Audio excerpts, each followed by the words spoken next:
Student कैसे हैं आप। नेक्सस एजुकेशन पॉइंट में आपका स्वागत है। हम हाजिर एक नई वीडियो के साथ। आज हम बात करेंगे MPSC 009 कनाडा राजनीति और समाज, इग्नू यूनिवर्सिटी। टॉपिक है कनाडा में प्रधानमंत्री की भूमिका। मोस्ट वेरिएंट टॉपिक है।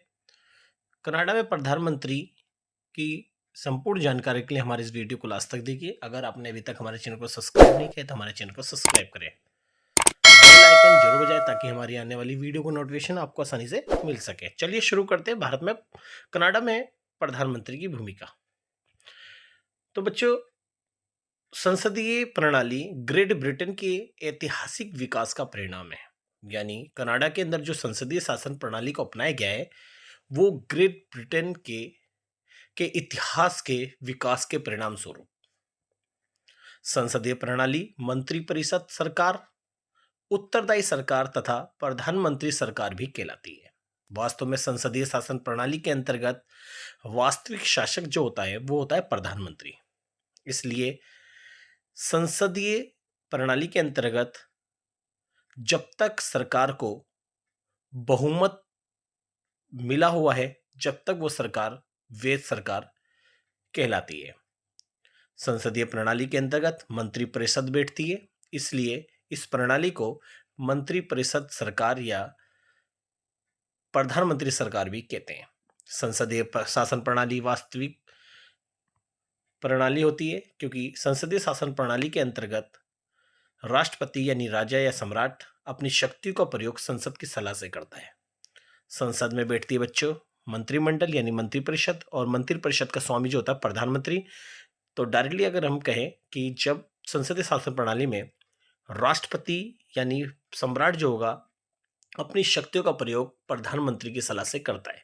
तो इस तरह से देखा जाए अगर, तो सैद्धांतिक रूप से संसदीय शासन प्रणाली में संपूर्ण कार्यपालिका का जो प्रधान सम्राट होता है, मगर व्यवहारिक रूप में संपूर्ण कार्यपालिका का जो कार्यपालिका की शक्तियों का प्रयोग वो प्रधानमंत्री उस करता है। कनाडा में प्रधानमंत्री सरकार का मुखिया होता है और सरकार के संपूर्ण फैसले प्रधानमंत्री के द्वारा ही लिए जाते हैं। आमतौर पर गवर्नर जनरल चुनाव के बाद हाउस ऑफ कॉमन में बहुमत दल के नेता को प्रधानमंत्री बनने तथा सरकार बनाने के लिए आमंत्रित करता है। जैसा कि बच्चों आपको पता ही है कि कनाडा के अंदर बहुदलीय व्यवस्था को अपनाया गया है, जिसके अंतर्गत वहाँ का जो प्रधानमंत्री है वो चुनाव के माध्यम से चुना जाता है। वहाँ पर जो चुनाव होता है और जिस पार्टी को यानी जिस राजनीतिक दल को बहुमत मिलता है, हाउस ऑफ कॉमन यानी वहाँ की संसद का नाम है house of common. House of common में जिस यानी संसद में जिसको बहुमत मिलता है उसको प्रधानमंत्री बनाने के लिए निमंत्रण कौन देता है? Governor general. प्रधानमंत्री एक सम्मान धारण करता है। प्रधानमंत्री मंत्रिपरिषद के मंत्रियों का चयन भी करता है। जितनी भी कैबिनेट जो बनेगी यानी हाउस ऑफ कॉमन में, वो प्रधानमंत्री ही उन सारे मंत्रिपरिषद का चयन करेगा और विभागों का बंटवारा भी प्रधानमंत्री के द्वारा ही दिया जाएगा। कनाडाई प्रधानमंत्री आमतौर पर उस राजनीतिक दल का नेता होता है जो आम चुनाव में हाउस ऑफ कॉमन में सबसे अधिक सीटें जीतता है। यानी मैंने आपको जैसा बताया कि हाउस ऑफ कॉमन में जिसको बहुमत मिलेगा सरकार बनाने के लिए, वही उस दल का जो नेता होगा वही प्रधानमंत्री बनने की योग्यता रखता है, यानी वही प्रधानमंत्री बनता है। प्रधानमंत्री बहुमत सरकार और अल्पमत सरकार का नेतृत्व करता है। बहुत सी सरकार ऐसे भी होता है कि जिसको बहुमत नहीं मिलता तो वो मिलीजुली सरकार यानी अल्पमत सरकार का निर्माण करता है। तो प्रधानमंत्री सीधा या तो अल्पमत सरकार का नेतृत्व करेगा या पूर्ण बहुमत की सरकार का नेतृत्व करेगा। अगर पूर्ण बहुमत की सरकार का नेतृत्व करेगा तो सरकार स्थायी और लंबी समय तक यानी पूरे अपने कार्यकाल तक चलती, जबकि अल्पमत सरकार कभी भी गिरने का डर लगा रहता है। हालांकि कनाडा में प्रधानमंत्री की भूमिका किसी कानून या संवैधानिक दस्तावेज द्वारा परिभाषित नहीं है, परंतु ये कनाडा की राजनीति में सबसे अधिक शक्तिशाली भूमिका निभाता है। तो ये हमने बात करी इसके प्रधानमंत्री के बेसिस का, बात करेंगे कनाडा का प्रधानमंत्री की जो इसकी भूमिका या कार्यवाही शक्तियां हैं वो क्या है, कि करके हम पॉइंट इसको एक्सप्लेन करते हैं। जैसा कि ब्रिटेन से प्राप्त कनाडा की सरकार की प्रणाली मंत्रिमंडलीय सरकार कहलाती है, क्योंकि यहाँ पर जो संसदीय शासन व्यवस्था में जिस राजनीतिक दल को बहुमत मिलता है वे वो अपने मंत्रिमंडल का निर्माण करता है, यानी हाउस ऑफ कॉमन जो है, यानी वहाँ की कनाडा की जो संसद है, उसमें मंत्रिमंडल जो है संपूर्ण कानूनों का निर्माण और सारी कनाडा, यानी कनाडा के लिए संपूर्ण फैसले लिए जाते हैं या कोई कानून बनाया जाता है, वो सब मंत्रिमंडल के द्वारा प्रधानमंत्री की देखरेख में लिए जाते हैं। इसलिए वहाँ की सरकार यानी प्रणाली को भी हम मंत्रिमंडलीय सरकार भी कह सकते हैं। लेकिन अधिकतर विद्वान अब ये मानने लगे हैं कि मंत्रिमंडलीय सरकार अब प्रधानमंत्री सरकार में बदल चुकी है। वास्तविक कार्यपालिका का प्रमुख होने के अतिरिक्त प्रधानमंत्री की विशेष स्थिति होती है।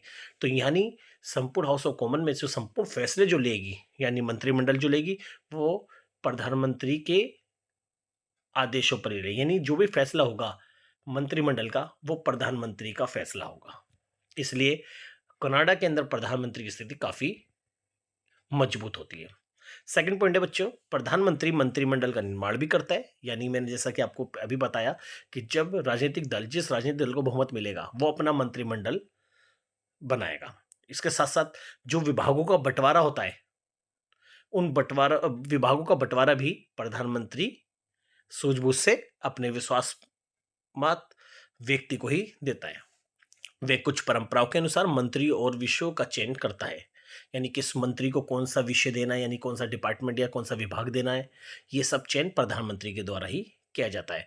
और सुनिश्चित करता है कि किसको कौन सा विभाग सौंपा जाए, ताकि वो अपने विभागों को सही तरीके से कर सके। आमतौर पर यह देखा जाता है कि प्रधानमंत्री जो विभाग देता है, वो अपने विश्वास मत व्यक्ति को ही विभाग सौंपता है। नेक्स्ट थर्ड पॉइंट है, मंत्रियों को शासन देश पत्र भी जारी किए जाते हैं। प्रधानमंत्री मंत्रिमंडल की बैठकों का अध्यक्षता भी करता है, क्योंकि जो मंत्रिमंडल होगी उसकी बैठक जो होगी, उस बैठकों की अध्यक्षता प्रधानमंत्री के जिम्मे है और प्रधानमंत्री ही मंत्रिमंडल की अध्यक्षता करता है और जो बैठक है उसको सुचारू रूप से चलाता है और स्थगित करता है। प्रारंभ में प्रधानमंत्री ही इन बैठकों की कार्यसूची तैयार भी करता है। नेक्स्ट है, अध्यक्ष होने के सामान्य लाभों के साथ साथ प्रधानमंत्री को प्रीवी परिषद यानी प्रीवी काउंसिल द्वारा उसके उद्देश्य के बारे में तैयार गोपनीय ज्ञान प्राप्त होने से भी लाभ होता है। क्योंकि जो प्रीवी परिषद है, ये एक ऐसी परिषद है, ऐसी काउंसिल है जो सम्राट को गोपनीय तरीके से सलाह देती है। यानी प्रीवी परिषद सीधा सीधा सम्राट की गोपनीय परिषद होती है, जो सम्राट को समय समय पर सलाह देती है। ये प्रीवी परिषद की जो शक्ति है, तो इसके साथ साथ सीधा प्रधानमंत्री को भी इसका लाभ मिलता है। नेक्स्ट है, प्रधानमंत्री हाउस ऑफ कॉमन का केंद्रीय संचालक होता है, क्योंकि संसद का मेन लीडर प्रधानमंत्री, संसद का नेता माना जाता है। यानी संसद की जो कार्यवाही चलती है वो प्रधानमंत्री की देखरेख में चलती है और साथ साथ ये हाउस ऑफ कॉमन का अध्यक्ष भी होता है। प्रधानमंत्री की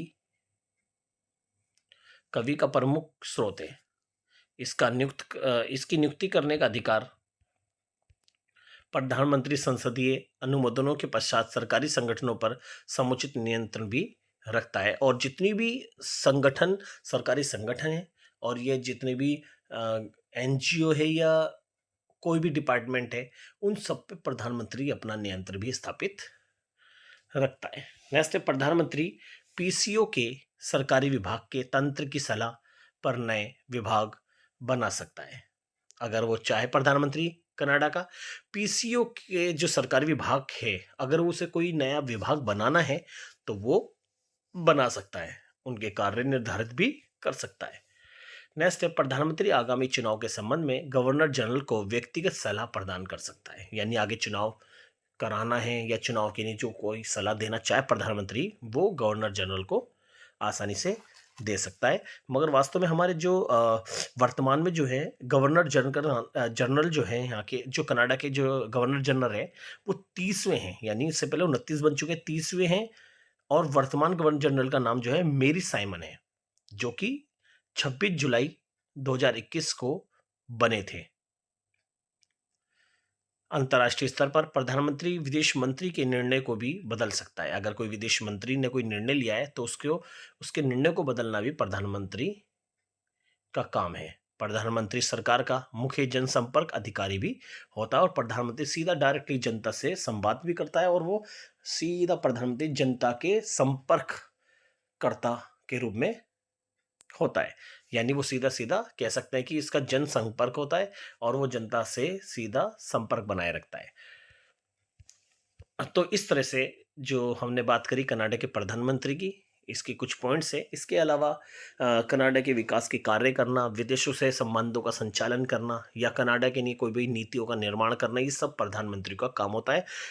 क्योंकि कनाडा के अंदर संसदीय शासन व्यवस्था अपनाई गई है, इसलिए वहां पर जो है वास्तविक शक्ति प्रधानमंत्री के पास ही होती है और यहाँ का सम्राट जो है वो नाम मात्र का होता है। तो चलिए स्टूडेंट, इस टॉपिक को आप बहुत अच्छे से कर लीजिएगा। अगर आपने अभी तक हमारे चैनल को सब्सक्राइब नहीं किया तो हमारे चैनल को सब्सक्राइब करें, लाइक कमेंट शेयर करना ना भूलें, बेल आइकन जरूर बजाएं।